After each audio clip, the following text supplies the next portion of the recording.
Chief Green Amankwe, Chief Chidi Ago, the mayor of Osisioma local government, is here with his people fully present. And we have the vice chairman of Obingwa local government area, he is here with us. The representative of the chairman of Hofia local government area, the chairman of Abanok, Honorable Ihege, is also here with us. I will hand over to my colleague to also recognize other dignitaries. Thank you, His Excellency. Thank you, Your Excellencies. Ladies and gentlemen, permit me to recognize at this point the President of our Chamber of Commerce, Industry, Mines and Agriculture, Chief Geoffrey. A round of applause for him, please. He's also here with Engineer Cletus Ekpo and Mazi Jude Wosu, all ASIMA executive here. Please, a special recognition and hand clap for all ASIMA representatives. Thank you very much.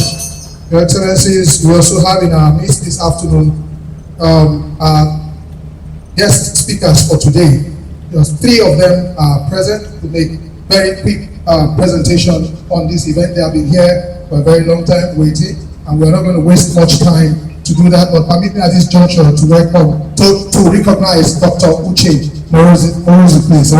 Oti, Uefaro, dynamic, able, action governor of God's own state, Abia State. You are welcome. His Excellency, the eminent Deputy Governor of Abia State, Engineer Ikechukwu Emetu, the Secretary to the State Government of Abia State, Professor Ken Kano, or the Honorable Commissioner for Trade and Commerce, Kingsley Mokocha,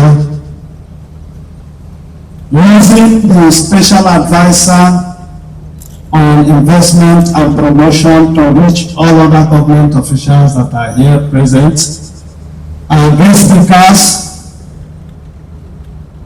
our sponsors, our exhibitors. Ladies and gentlemen, you are all welcome. I am delighted to welcome you all to the 2024 APA International Trade Fair, which is not just the first of its kind in this city, but also a bold statement to announce the return of APA as a melting pot of commerce and entrepreneurship in West Africa. As many who are returning to APA after a long time of absence can affirm, the glory and appeal of Yoruba City has re-emerged, and even amidst the severe disruptions and setbacks in the macroeconomic space, great things are beginning to happen once again in this city. We have therefore invited the world to join us to celebrate the return of Aba as one of Africa's most viable commercial and industrial cities. I want to specially appreciate the Governor of Abia State, Dr. Alex Chioma Oti Uefaro, for the great work he has done in Aba over the last 18 months plus. From generous investment in infrastructure to improve urban sanitation and security, Governor Oti has proven himself to be an excellent promise keeper who understands that this city is not just your regular urban location, but a destination that supports the productivity and the dreams of its inhabitants.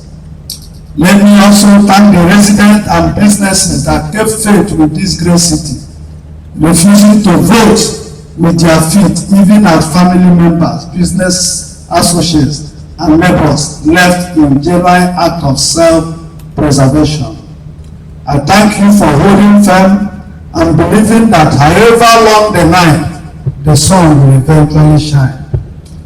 It is fulfilling to see that your faith has eventually paid off, and you may have noticed that those who left, others are beginning to come back because this is home, and as they say, there is no place like home. This Tradefair, in essence, is set up to celebrate the resilient spirit of our people and to thank you for not giving up. Over the next 10 days, businesses from different parts of the world will be with us at the Tradefair venue to showcase their innovative products and services, and then make important connections with individuals, households, and public-private establishments. The gains from this Tradefair will not just come from the sales made immediately, but from the contacts and subsequent deals that will be struck in the weeks, months, and years ahead. Beyond the immediate gains, the greater focus of this event is to open our back to the world, to create an opportunity for important businesses everywhere to tap into the economic boom coming to this city. Let me thank all the businesses taking part in the 2024 Aba International Tradefair for coming. We have made a very important end-of-year business decision by coming here, and I can assure you that the gains will be manifold. As we promised at the beginning, several initiatives have been put in place to offer every participant a unique experience in this city over the next 10 days. Please feel free to engage, talk to customers, and meet prospective clients. One thing I must tell you in advance is that in Aba, you have to be very active to make the most of the opportunities that shall come your way. May I again assure you that the state government and the leadership of the Aba Chamber of Commerce, Industry, Mines and Agriculture, SEMA, through the Joint Planning Committee for this Tradefair, shall be on hand to give you every necessary support you need to tap into the Aba business ecosystem, even beyond the 10-day duration of this Tradefair. We are looking beyond today. The target is to build a business relationship that will endure. Please do not hesitate to call our attention whenever the need arises. We are here for you. Thank you for coming, and may God bless you all. Let me through the SLG touch the commissioners and all others for want of time. I said this 2024 International Tradefair is a joint undertaking between Abia State Government and Aba Chamber of Commerce, Industries, Mines and Agriculture. And it is for so many good reasons. Abia State has not had it so good than in the last 1 year of Your Excellency, the State Governor, Dr. Alex Chioma Oti Uefaro. His Abia reforms, which cut across all sectors of our economy, ranging from infrastructural development construction, and rehabilitation of roads, security, and the rest.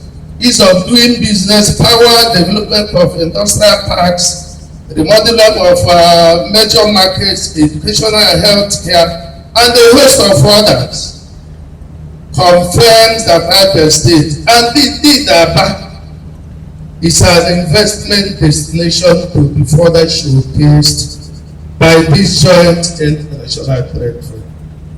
It's going to be a trade fair of class with two reputable conductors involved, and I can confirm that they have worked tirelessly to make this event great.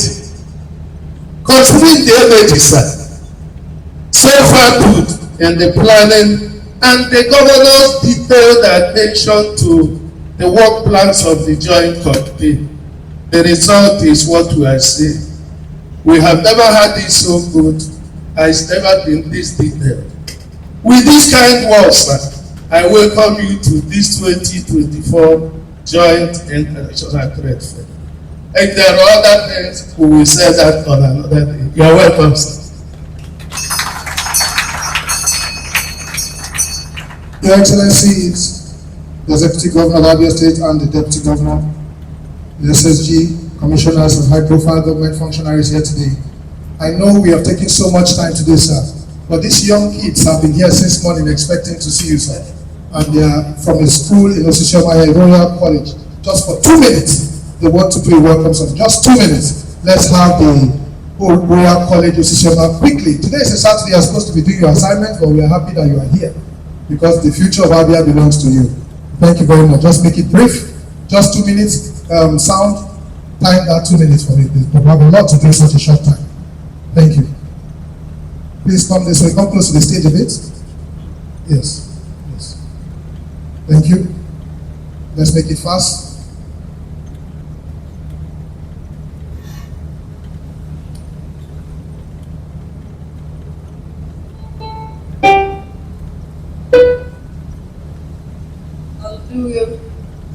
Private sector and private investment into the state for state development and national development.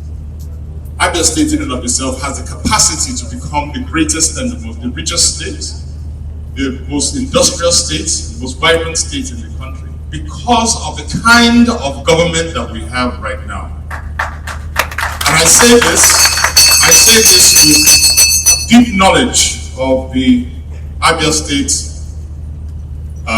governance, as it were. Very quickly, next. The presentation, in summary, is actually on the platform of the organized private sector itself and the SME entrepreneur being partners. In this case, what we're doing is that we're finding a way for the SME and the government to work in synergy and to think outside the box to form new ways of development and building and growth.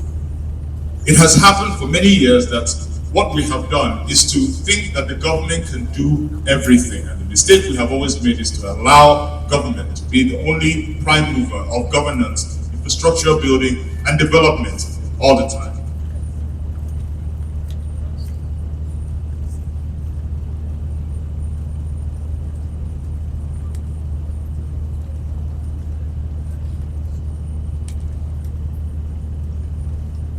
But there's nowhere on earth, there's no developed economy on earth that has been able to thrive by the government doing everything. That is why we have to form vehicles of synergy between government and the private sector. It's not rocket science, it's very simple. At the end of the day, if the private sector assists government, we'll be able to double or triple the rate of development in a given area, especially in Abia State. Next. Primary functions of government, as we all know, the traditional things will be usual: provide security, embark on projects, publication of laws, and then of course oversee revenue generation. Those are the generic things. Next. And the organized private sector in and of itself being that the companies on their own, they're a group of companies, amalgamation of group of companies coming together to form a union to be able to move forward to protect their own interests on their own, They do advocacy, they support SME development, and then of course they have economic partners. Next. The Abia State OPS is really made up of ASIMA, being the Chamber of Commerce, the NASME, MAN, and NECA. Next.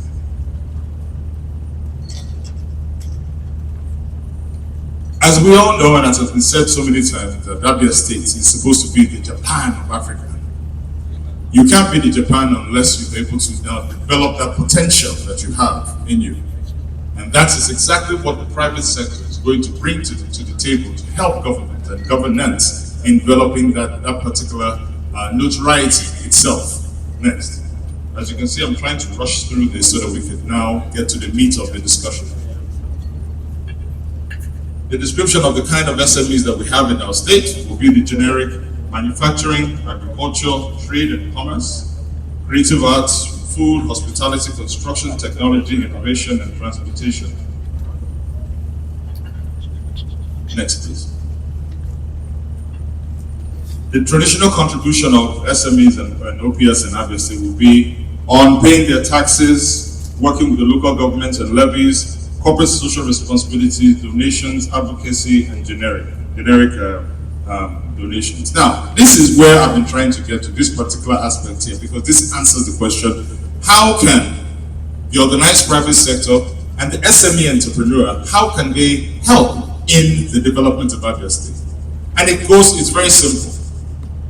We have to find a way of setting up an SPV, special purpose vehicle, a warehouse, a grouping, a clearinghouse, for all government activities towards public-private partnerships, where the private sector and the government come together to develop the state through partnerships. Most of the discussion, most of the things that we're going to be highlighting now and towards the end will be on how we can do that. And I'm advocating for us to set up a special commission, a bilateral commission between the two areas. The private sector has representation and the government has representation to set up some kind of management board. We explore collaborative partnerships in PPP, government and OPS projects. We involve the private sector in automation of those things in governance that will now assist in making government easier to operate on a daily basis. We can help also do what's called a private sector driven export promotions, export processing zones. I know that Abia State is planning to develop small developmental areas in manufacturing and developmental sectors within the state itself. But now we can identify particular sections in the state where we can now have specialized export promotion areas, export processing areas within the state, going side by side with what the federal government is doing. We can now improve the process of single-digit interest funding, that means access to funding itself. We can now deliberate international product promotion. It is of paramount importance that we have a way to harness the kind of energy, industry, development, productivity that we're able to find in the state here and deliberately promote this thing outside the country. Before my Excellency's group came in, there were many people who lined up to talk to us about the kind of things that they did. And you can see the kind of productivity being done in the state here are being done on an individual basis. If we're able to take the productivity output of what they do and deliberately take it to the international market and show the international market what we do here, then we can now harness that kind of benefit in of itself here that we do. Next. This particular commission will be a bilateral commission, as we said, have its own board, have its own structure, have its own function, and be able to have deliverables. Next. And at the end of the day, act as a facilitatory and agency goes between the government and the organized private sector locally, regionally, nationally, and internationally. Now, I'd like to close by having a brief discussion. Leave the other slides because the benefits of the public-private sector are very, very, very, very clear. I had a meeting, I think about